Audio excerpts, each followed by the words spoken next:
Que a paz do Senhor esteja com os irmãos aí do grupo, amém? Quero louvar a Deus sempre a oportunidade de poder meditar com os irmãos nas Escrituras Sagradas, amém? Louvamos a Deus porque as Escrituras Sagradas é o alimento que tem alimentado a nossa alma. Por esse motivo, irmãos, estamos aqui firme e forte, fortalecidos pelo poder desta palavra. Ora a Deus também que a palavra de Deus venha a ser abundante e ricamente dentro do seu coração, para que a tua alma venha encontrar o refrigério na pessoa e na obra do Senhor Jesus Cristo, amém? Olha só, mano, no livro de Gênesis, capítulo 5, versículo 24, as Escrituras dizem assim, que Enoque andou com Deus e Deus arrebatou para si, amém? É bastante interessante a gente observar, mano, porque Enoque, ele viveu em uma época em que o pecado havia proliferado naquela época, naquele mundo, em que as pessoas chegaram ao ponto de estar com a sua mente e o seu coração totalmente cauterizado pela ação do pecado dentro do seu coração.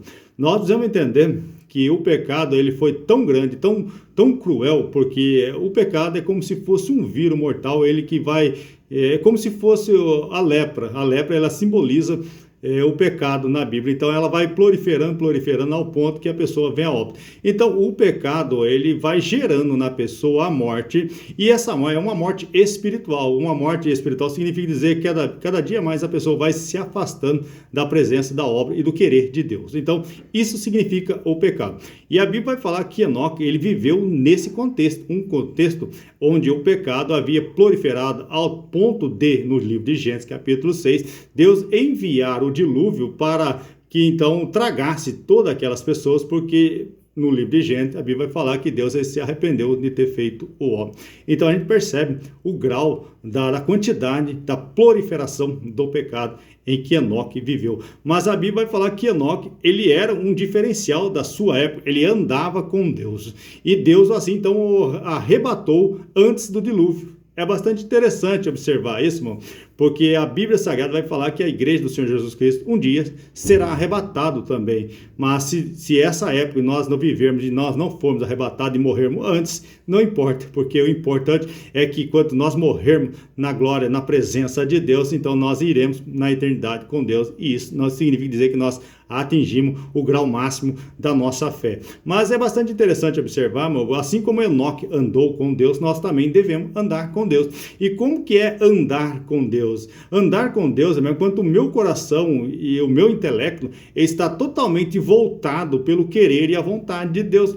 Então a gente tem aquele prazer de meditar nas Escrituras Sagradas, tem aquele prazer de orar, de buscar a Deus, de aprender das coisas de Deus dentro das Escrituras, para que nós possamos melhor servir a Deus, porque se eu e você somos cidadãos dos céus, então se somos cidadãos do reino celestial, é necessário entender que o nosso objetivo aqui na face da terra é agradar esse rei glorioso, maravilhoso, que é a pessoa do Senhor Jesus Cristo. Então, para que nós venhamos andar com Deus, nós temos que estar com essa intimidade íntima e pessoal com Deus, na intimidade do relacionamento, na meditação, na oração, na busca do Senhor Jesus Cristo. Nosso coração deve estar sempre voltado à pessoa e o querer de Deus, porque assim como Enoque andou com Deus naquele mundo perverso, nós precisamos entender, compreender também que o mundo em que eu e você vivemos está cada dia mais andando a passos largos para o abismo, e eu e você precisamos tomar a direção